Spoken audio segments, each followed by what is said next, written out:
Hello everybody, welcome to the game of the year, the game of the season, the newest game on the scene by Paradox Interactive. Stellaris, the universe-conquering 4X grand strategy game that everybody has been talking about for the last, 2 weeks on Twitch, YouTube, Twitter, pretty much everywhere.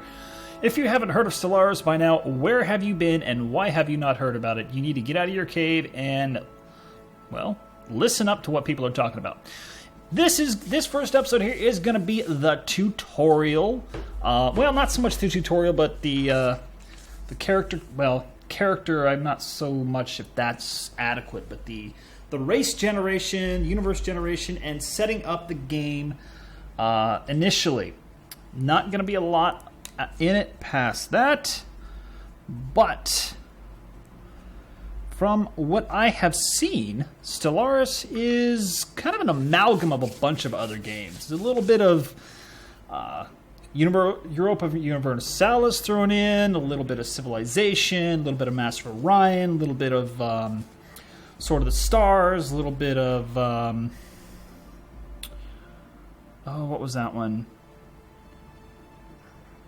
Unlimited Space, I think that's the name of it. And believe it or not, very heavily, in my opinion, from what I have seen so far, inspired by Aurora 4X.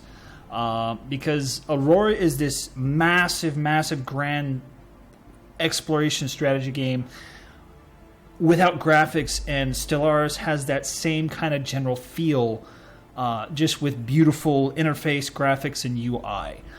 So hopefully that will live up to its name. So to start, we've got a bunch of nations here. They're a bunch of canned nations. And I do have the pre-order. So the pre-order did come with a couple of special races that we might see. I'm not sure exactly which ones they are, but we'll see. I'm going to create my own race, though. So yeah. Alright, so okay, I don't want, yeah, let's see, what do I want to be? Excuse me. Oh, they're kind of freaky looking. Oh, wow, you got mammalians. So there's what, 2, 4, 6, 8, 10, 12, 14, 17 mammals. 2, 4, 6, 8, 10, 12, 14, 15 reptiles. 2, 4, 6, 8, 10, 12, 14, 16, 17 avians, anthropods. Wow! 2, 3, 4, 5, 6. So there's close to 100 total races in here. That is incredible. That's a first, in my opinion. Yeah, that is I don't think I've ever seen any type of grand strategy game with this many races and or factions to choose from, except for Europa Universalis, but that's kind of a historical thing, so it doesn't so much count, in my opinion. Ooh. So the DLC that you get is kind of if you pre-ordered the game is supposed to be like Creatures of the Dark or something like that, so I'm thinking that's kind of what some of these more sinister, evil-looking ones are. Ooh, I like them. Mucosoids, molluscoids, so these are kind of like, crustaceans and sea creatures, I guess. That's interesting.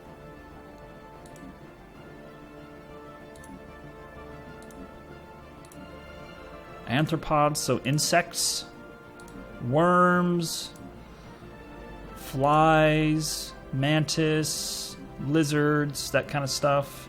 Slugs, maybe, snails. Avians are obviously birds. Oh, I love the space parrots. Space pterodactyls. Toucan. One-eyed parakeet. Ooh, I love the look of those guys. Reptilians. Those guys are neat. Ooh, I like the horns. Snapping turtles. Crocodile, maybe. You know what? I'm going to go with this guy here. All right, so we can next choose our symbols. Now, you're supposed to be able to you should be able to hack the file and insert a logo in here on your own. I'm not so sure about that. I don't really have a logo, so just a tidbit of information. Ooh, I like that. Primary colors. Oh, there we go.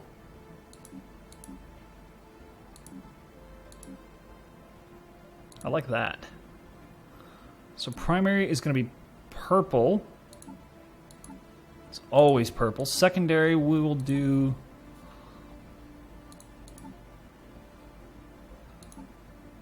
yeah, kind of a pinkish purple. I like that. All right. Next.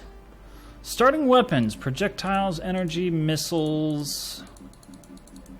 I think I'm going to go with missiles. Next. Type of travel. I'm not doing the tutorials, so I'm thinking I'm just going to go with warp travel for this first game.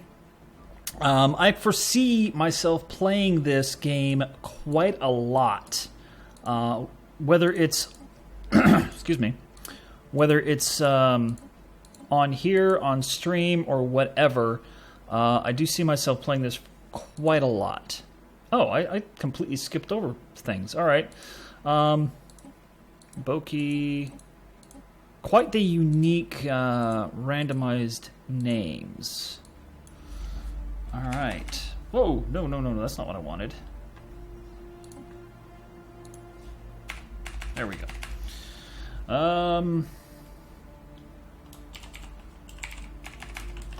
Liquid.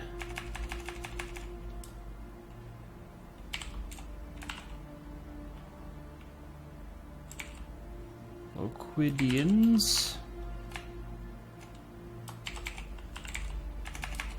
Liquids.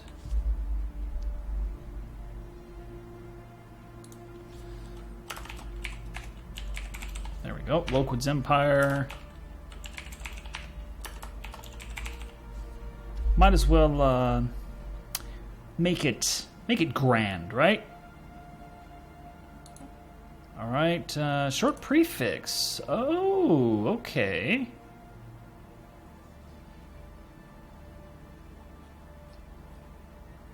All right. This is an avian guy, so let's go with avians 3. Oh, okay, and then it gives you a list of it. You should be able to hack this file as well. And put your own in there, so you could have, like, you know, specific leader names and ship names and stuff like that. If you're a Twitch broadcaster, you should be able to put your subscriber names in there. That's lots of potential there. All right, next. Racial traits. All right.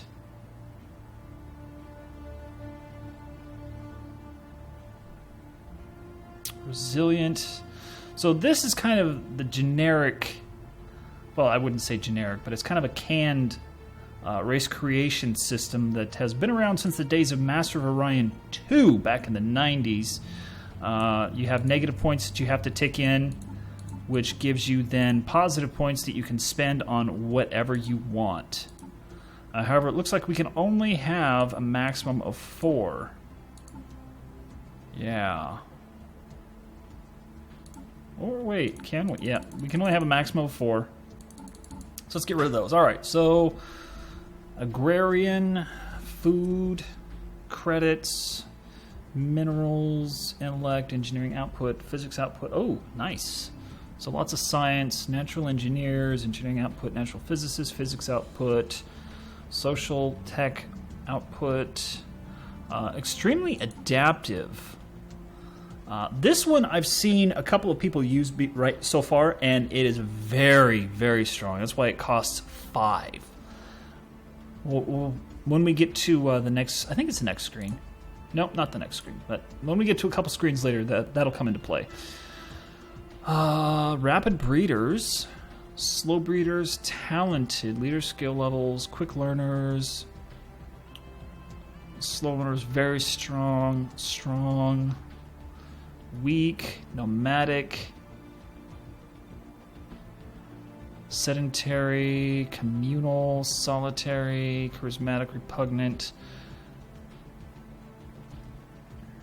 conformists, venerable. Ooh, that I like. And at this point, we would have to take negatives if we were to do that. All right. Decadent. Resource output with slaves, negative 10%. Resilient. Adaptive, non-adaptive.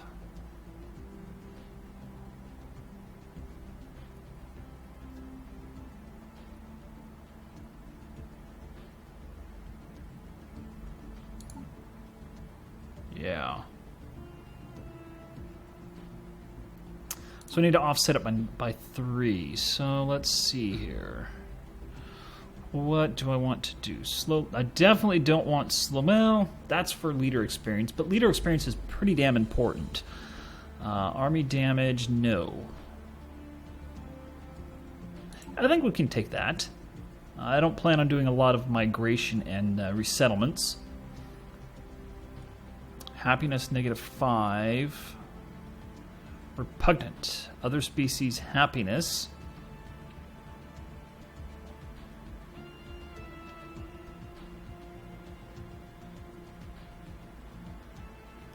There's not a lot in there to offset that extremely adaptive, is there? Slow breeders. Slow learners. Weak. Solitary. Sedentary. Repugnant. And decadent. They balanced this out really well. Wow.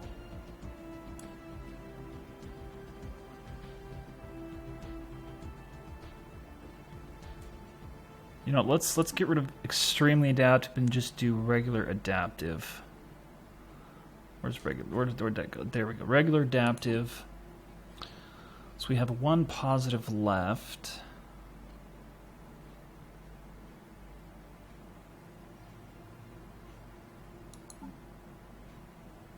Yeah, I want to do. We'll just do enduring, and then leave it at that. We will choose a female leader to start.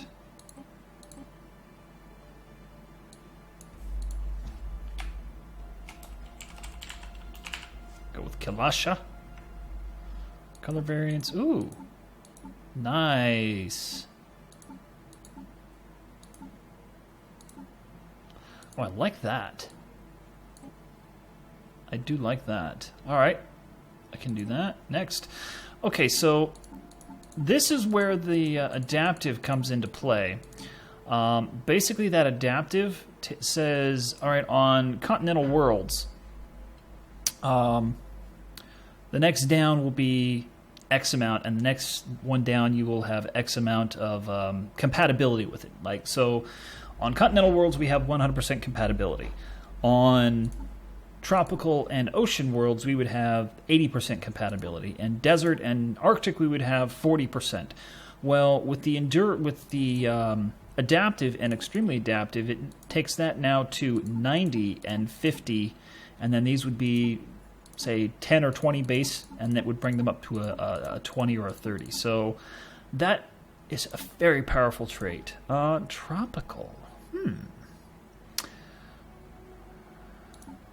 Ocean, Arctic. We're going to go with tropical. Homeworld name. Shantar Prime. I like that.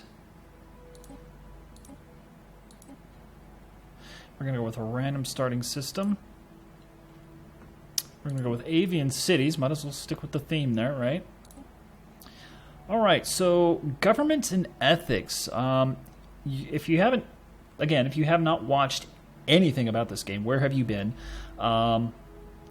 So you are allowed 3 government picks, and you can only do 1 extreme, and you cannot do complete and utter opposites. Okay, I see. So you have 3 points.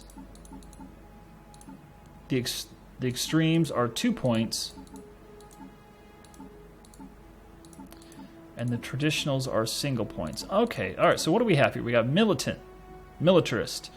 Alliance influence cost plus 50% versus 100%. Rivalry influence gain 25%. Army damage 10%. Population modifier 5%. Okay, what's next? Xenophobes. Xenophobia 10%. Alien slave 10 tolerance 50%. If you don't know, xenophobe is basically where you are an isolationist. The only race that you see as acceptable to you is your own. It's kind of... It's racist in the extreme that you're not even tolerant towards other races. Alright, what do we have here? Individualist. Energy credits, 10%. Nice. Slavery tolerance, negative 50. Ethics, 5%. Materialist. Physics output, 5%. Science output, 5%. Engineering output, 5%. Oh, I like that. Pacifist, the complete opposite of militant. Maximum embassies plus 1. Okay. Rivalry influence game, 25%. Army damage, negative 10. Food, 10%. War happiness, negative 10. Xenophile. All right, this is the complete opposite of xenophobe. You're not racist in any which way, shape, or form. You love all other races. You want to go out there and meet other races, and you want to be friends with these other races. Okay, collectivist. The opposite of individualist. Slavery tolerance, 50%, and food consumption, negative 5. And spiritualist is the opposite of materialist, and 5%. Now, all the other races in the galaxy, they will have random picks as well. So, depending on what type of things you have, you will be better suited to meet people. So, let's say we have those three. Everybody that we have that has those three or one of those combinations thereof of the fanatical or standard we will have better relations with. And anybody over here on the opposite spectrum, we will have much harder relations to stay positive. They will hate us, for lack of a better way of doing it. So I think I'm going to take spiritualist, xenophile,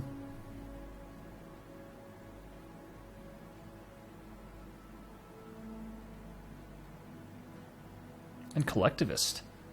Now, based on these perks that you pick, government and ethic perks, that gives you a selection of military or of government choices over here. So if we pick those three, it gives us different government choices over here. And if we rotate them out,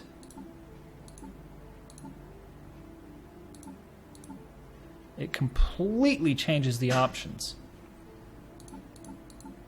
Now, you can't pick one and then have it say, okay, you can have those. So we wanted, okay, those three right there. What do we have here? Okay. Theocratic oligarchy holds election every 40 to 50 years, selects a new ruler, ethics divergence, negative 10%. Leader recruitment cost, negative 15%. Okay. Divine mandate. Each ruler can build a tomb monument. Doesn't say anything about elections, so maybe that's lifetime ruling. Slavery tolerance 50%. So with that right there, slavery tolerance becomes 100%. Resettlement costs negative 15%. What do we have down here? Despotic empire, building costs negative 15%. Slave mineral output 10%. Slave food output 10%. And then plutocratic oligarchy. Every 50 years... Energy. You know what? I'm going to go with this one. We are going to slave the hell out of the universe on this first one. Empire name. Oh, okay.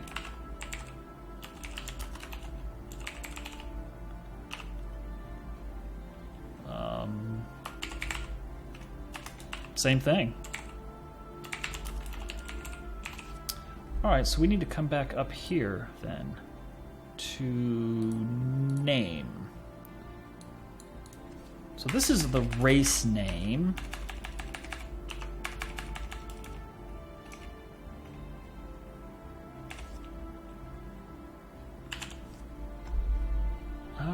And then empire name.